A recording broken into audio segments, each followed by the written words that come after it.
Welcome to the Playbook presented by the Leaders Lab. I'm Ken Eslick, and if you're a leader or founder who wants to hire top talent, scale your business, and sell for more, you're in the right place. Each week, Onika Kwatsha and I bring you practical, actionable advice that you can put to work immediately to make an impact in your business today. And now, here's this week's episode.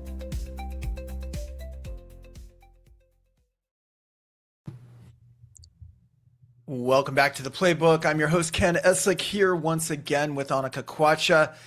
Today, we're going to talk about how most relationships don't fall apart overnight, whether those relationships are personal, professional, or somewhere in between. Usually they slowly erode over time through disappointment, unmet expectations, poor communication, frustration, resentment, or simply feeling unseen. And one thing I've noticed both personally and professionally is that the energy that people bring at the beginning of a relationship is often completely different than the energy they bring towards the end. So think about a new employee starting a job. The employee is excited, the employer or hiring manager is excited, communication is proactive, support is high, and everybody's trying to make a great impression, right? The employee to the employer and the employer to the new employee. And the same thing happens in personal relationships. People are attentive, they're curious, they're patient, and they're intentional, but something shifts over time. People stop focusing on contribution and they start focusing on what they're not getting. Communication becomes reactive, effort becomes inconsistent, and both sides slowly start keeping score. Years ago, Tony Robbins taught me something called the 90-day challenge, and the idea was simple. Before ending a meaningful relationship, spend 90 days showing up the way you did in the beginning. Lead with effort, lead with communication, lead with service, and I'd say most importantly, lead serving the other person's needs over your own. And today I want to talk about how this not only applies to romantic relationships, but to leadership, employment, business partnerships, and life in general. And once again, I'm here with Onika. Hi, Onika. Hi, Ken. I'm really looking forward to our conversation today. When you brought it up earlier, it sparked my interest, and I already have a ton of questions for you. So if you're ready, I'll shoot. Yeah, let's do it. Awesome stuff. Tell me about when you first heard of this idea of the 90-day challenge. What resonated about it with you? Talk to me about your initial thoughts about it in general. There's this event Tony does called Date with Destiny. It's a 7-day 14, 16 hour a day seminar. Like, it's really hardcore. And I forgot which day it is, but somewhere around the third or fourth day, I think they get into romantic relationships. And sometimes there's couples in there that are literally trying to decide whether they're going to break up or move forward or whatever. And I think some of the best ideas ever are when you hear it, you're like, that is so simple and makes so much sense, and like, why haven't I ever thought about this sooner? So luckily I wasn't having any relationship trouble, but this idea that he talked about of how we enter relationships, any relationship, friend relationship, and usually anyone that's going to be meaningful, we're really trying to figure out, like, how can I, lack of a better word, maybe impress this person, take care of this person, be there for this person, understand this person. And we all kind of start that way. I mean, I really started thinking about it also at work. We hire people. If we're doing it right, we're really pouring into them at the beginning. We want to make sure that they're onboarded correctly. We put them through a good interview process, introduce them to the right people. And then after a while, it becomes a little bit stale, right?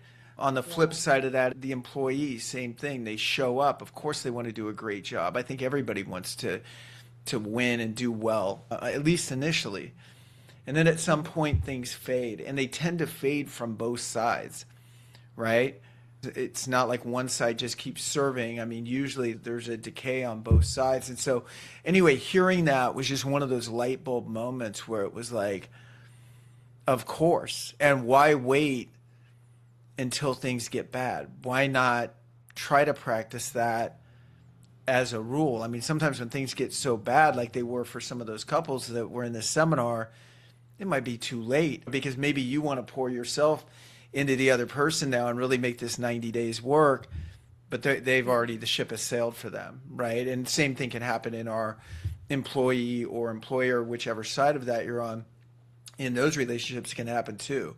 Like, hey, I've been kind of Yeah. half-assing it at work here for the last year, but light bulb moment, I think I'll really try now. Well, maybe your boss has already started looking for your replacement. Same thing. Maybe now I'll Yeah. start taking care of this employee, and by now they're already got their resume out there. Absolutely. It almost reminds you of that honeymoon phase kind of, It's exactly that. analogy. That's what the Yeah. honeymoon phase is, right? People make fun of it, but Yeah. that's what it is. The honeymoon phase is we're in love and we're going to take care of each other. And, even if we dial down that language a little bit, the thought is still the same, right? We're enamored, we're into it, we're excited, we're happy to be here. You said something about kind of like in the beginning, you're more focused on contributing than keeping score and counting and stuff. What is it about a relationship, work, personal, romantic, that makes you want to give so freely at first? And also why it's one of the first things to go when that working romantic relationship gets comfortable? I think it has to do with a combination of trust at the beginning and maybe mutual trust and Mhm. excitement, followed by unmet expectations after a while, which is an erosion of the trust, right? At the beginning, someone will go, well, yeah, I was willing to give myself to that person or to that job or whatever because my expectation was they would reciprocate. And then maybe it wasn't reciprocated. And now I'm going to give a little less and they're going to give a little less. And pretty soon you're just keeping score, and relationships that keep score. Like, oh, why would I cook for you when you never cook for me? Why would I, in a work environment, why would I sit down and spend the time to talk with you about your career when you don't spend the time trying to hit the KPIs that I'm giving you? And now both sides are just trying to match up, like, what level of limited effort they're going to give based on what they're getting, right? And this doesn't mean things shouldn't end. Some things should end, right? Some things should definitely end. Not every relationship is a great relationship, whether it's work or personal. That's not what it's really about. I think what I'm trying to emphasize is how do you want to end a relationship, any relationship? Do you want to end it feeling that you did what you could do to make the most of it? Or when you look back on it going, boy, I mean, yeah, maybe that wasn't a great boss, but I also didn't really show up in the way I should have, right? I think for myself, I want to feel like I'm showing up in my relationships to the best of my ability. And if the relationship eventually needs to end because when it's not being reciprocated, right? Someone's not going to meet you there over a long period of time, then maybe it's time to move on. Stay with us. We'll be right back after these messages. Most leaders don't build organizations, they build cages, and you can't grow if everything depends on you. Whether you're a founder scaling your company or a corporate leader running a high-performance team, growth starts with people. And that's why the first pillar at the Leaders Lab is building the right team. Before you scale, before you sell, before any big initiative, you need the right leaders around you.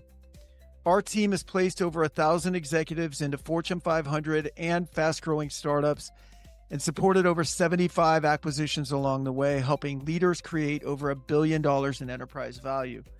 At the Leaders Lab, we help you hire top talent, scale with confidence, and build a business or team that can thrive without you. Take the free Scale Up scorecard at theleaderslab.co or email me directly, ken@theleaderslab.co, to find out how ready your organization really is for growth. And now, back to the playbook.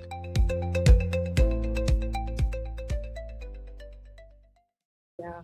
I feel like that scorekeeping part, once you reach there, the resentment kind of builds before the communication even drops. And from your side, Ken, from your experience having seen this play out, what are the subtle warning signs a partner or a manager should look out for before the relationship hits that silent transactional phase? Yeah, I think And nonverbal. Yeah, I think a lot of times it's a disconnect. There's a lack of communication. What used to be a flow is now a grind. I think that's one of the biggest ones, Annika. I think how they're showing up. You can at work, certainly it's verbal and physical. So verbal meaning what they're saying or not saying. And physical just meaning you can tell when people are happy or depressed or excited or down just by their body language, right? Excited is Yeah. usually shoulders up, eyes up, smile on their face, glad to be there. And again, this isn't a 1 day test, right? But if you see someone that was super engaged at the beginning that's looking Mhm. less and less engaged and kind of staying there over time, then get into it. And sometimes you got to own it. Like sometimes if I were to stop someone and say, "Hey, it seems like you haven't been as engaged lately. What's going on?" Yeah, well, I was really expecting X, Y, Z. Okay, hey, maybe that's fair, and maybe we can regroup. So these are opportunities, I think, to catch things early on when we see it straying from the honeymoon phase and into more of this keeping score kind of phase. Yeah. I like the idea that you mapped out about uncommunicated expectations. Like you Yeah. need to actually communicate that. And that's not just personally and romantically, but in the workplace too, from both ends. And to what extent do you feel like that's the employee's responsibility? To what extent is that the manager's responsibility? Your career is on you, in my opinion, and hopefully you have mentors and bosses that help facilitate your efforts. But it's not everyone's job externally to decide what you're going to do with your life and to get you there, right? Like I think you have to take ownership over who you are, what you bring to the table, and what you want. Like I just think you've got to communicate those things.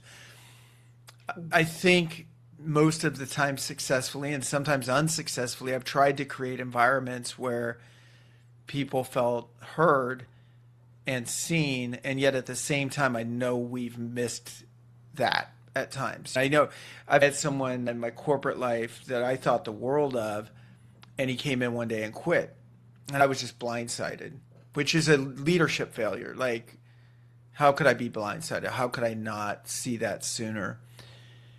And so I own my end of it. It was a good learning experience. I had assumed he was happy doing what he was doing because he was performing, but I didn't know that what he really wanted was a bigger job and a promotion and all of that. Now, on the flip side, if he's telling this story right now, I hope he's saying, boy, I worked for a really good company and a solid leader, but I didn't make my expectations known. And I quit before I ever could. Because if he doesn't fix that pattern, it's going to happen over and over again. He's going to keep landing new jobs. He's going to keep expecting someone to take care of him and reward him every time he does something good, right? So hopefully he learned that lesson. I think I tried to learn from it for sure. But you never get it perfect, but the aim is to kind of try to recognize this stuff in advance. Yeah, absolutely, Ken. I agree with you there.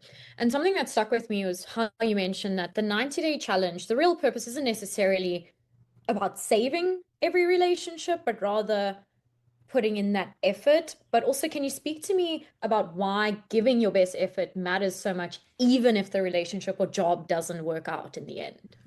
Because I think you've got to be true to yourself. I think the most important supporter or critic that you have is yourself. And I Mm. think when you end something that you want to be in integrity with yourself.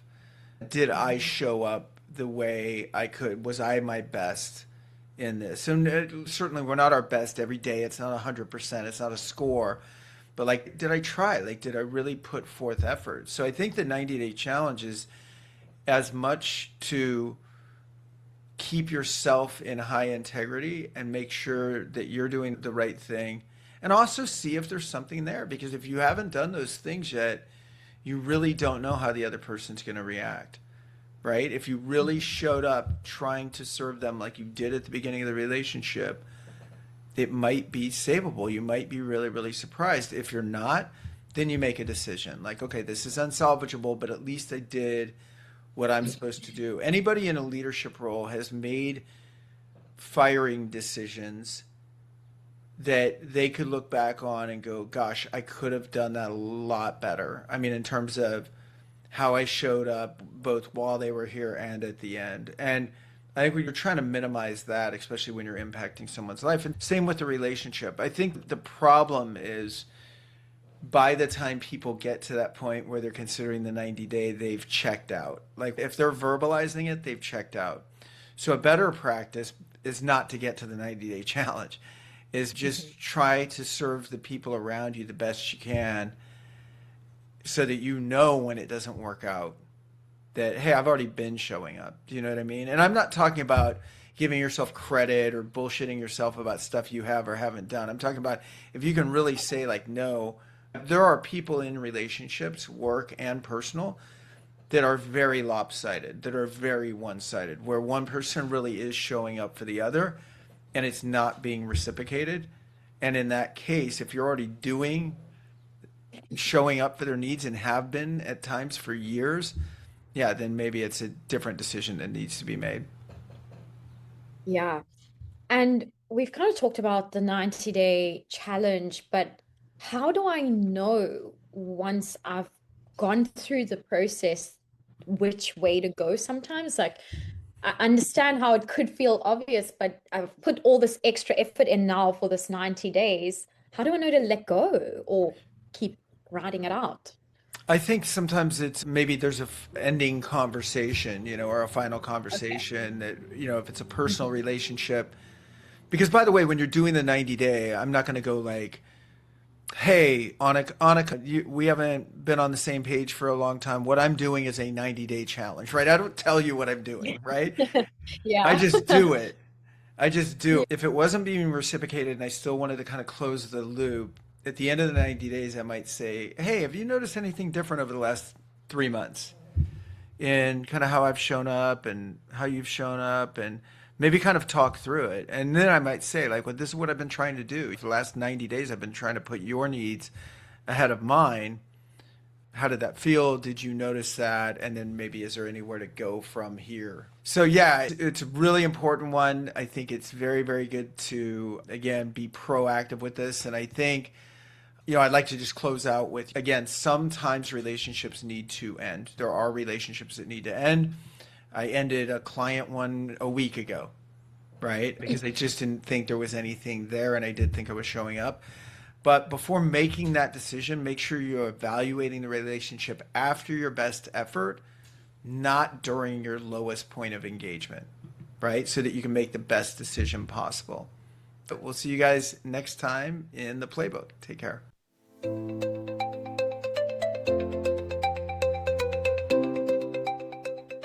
That's it for this episode of The Playbook by the Leaders Lab. Thanks for spending some time with us. We'd love it if you would subscribe, share the show, and leave a quick rating and review. Your feedback helps us grow, and it helps more leaders and founders join the conversation.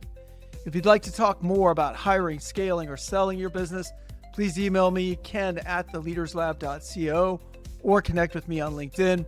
We'll be back soon with more strategies you can put to work today. I'm Ken Eslick with Onika Kwatsha. Thanks for joining us. Join us again next week in the Playbooks.